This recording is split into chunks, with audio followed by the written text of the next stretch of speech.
Hello সবাইকে। আমরা এখন চলেছি এক ঐতিহাসিক গন্তব্যে, যেখানে বিশ্বকবি রবীন্দ্রনাথ ঠাকুর এক নতুন জীবনের সন্ধান পেয়েছিলেন। খুলনা শহর থেকে মাত্র ১৯ কিলোমিটার দূরে ফুলতলা উপজেলার নৈসর্গিক গ্রাম দক্ষিণডিহি।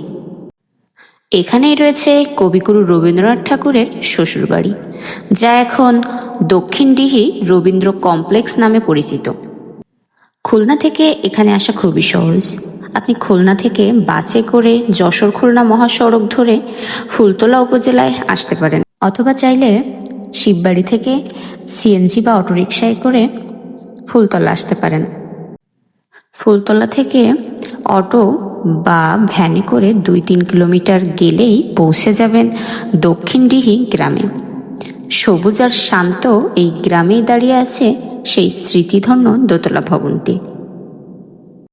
১৮৮৩ সালের ৯ ডিসেম্বর ২২ বছর বয়সে রবীন্দ্রনাথ এই দক্ষিণডিহি গ্রামেরই মেয়ে ভবতারিণীকে বিবাহ করেন। বিয়ের পর তার নাম হয় মৃণালিনী দেবী। তার শ্বশুরের নাম ছিল বেণীমাধব রায়চৌধুরী। জানেন কি, কবিগুরুর মা সারদা সুন্দরী দেবীও এই দক্ষিণডিহিরই মেয়ে ছিলেন। ছোটবেলায় কবিগুরু তার মায়ের সঙ্গে এই মামার বাড়িতেও এসেছেন বহুবার। শ্বশুরবাড়িটি একটি দোতলা ভবন, যার উপরে একটি চিলেকোঠা আছে। স্থাপত্যে ব্রিটিশ রীতির স্পষ্ট ছাপ। ভবনটির নিচতলায় ৪টি এবং দোতলায় ২টি কক্ষ রয়েছে, সঙ্গে রয়েছে বারান্দা। বর্তমানে এটি প্রত্নতত্ত্ব অধিদপ্তরের তত্ত্বাবধানে সংরক্ষিত আছে এবং এখানে একটি সংগ্রহশালা কাম লাইব্রেরি রয়েছে।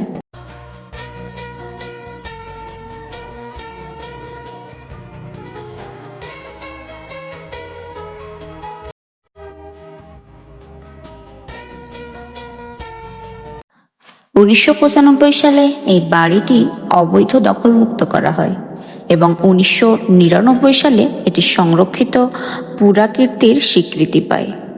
এখন এটি শুধু একটি বাড়ি নয়, এটি একটি পূর্ণাঙ্গ রবীন্দ্র কমপ্লেক্স। এখানে রয়েছে কবিগুরু ও কবিপত্নী মৃণালিনী দেবীর আবক্ষ মূর্তি।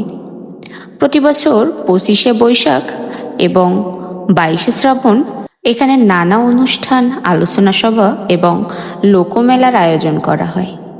এটি সাহিত্য ও সংস্কৃতি প্রেমীদের এক মিলন মেলা। এই স্থানটি কবিগুরুর জীবনের এক নিবিড় সম্পর্কের সাক্ষী হয়ে দাঁড়িয়ে আছে।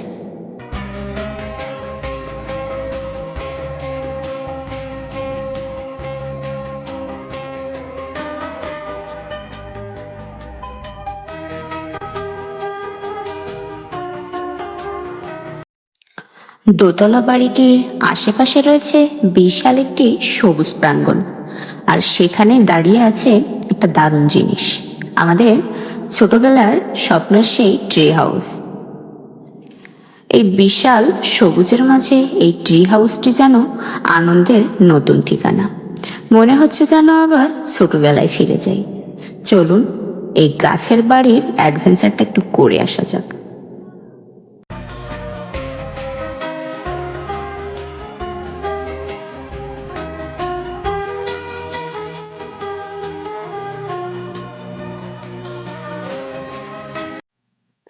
দক্ষিণডিহি রবীন্দ্র কমপ্লেক্স শুধু ইতিহাসের জন্যই নয়, এমন সুন্দর ছোট ছোট আনন্দের মুহূর্তগুলোর জন্য বিখ্যাত। আপনিও যদি এখানে আসেন, তবে ট্রি হাউসে ওঠা মিস করবেন না। এখানকার প্রাকৃতিক পরিবেশ মনকে শান্ত করে দেবে। ওয়াও, ওপর থেকে দৃশ্যটা কি সুন্দর! মনে হচ্ছে যেন পুরো রবীন্দ্র কমপ্লেক্সের সবুজ মাঠটা চোখের নিচে। এখানকার শান্ত বাতাস আর সবুজের ছায়া সত্যি অসাধারণ এক অনুভূতি।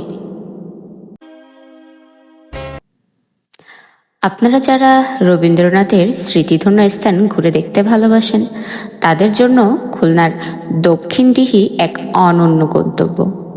একদিনের ছুটিতে ইতিহাসের এই সাক্ষী হয়ে থাকা স্থানটি ঘুরে আসুন আর অনুভব করুন রবির আলোর ছোঁয়া।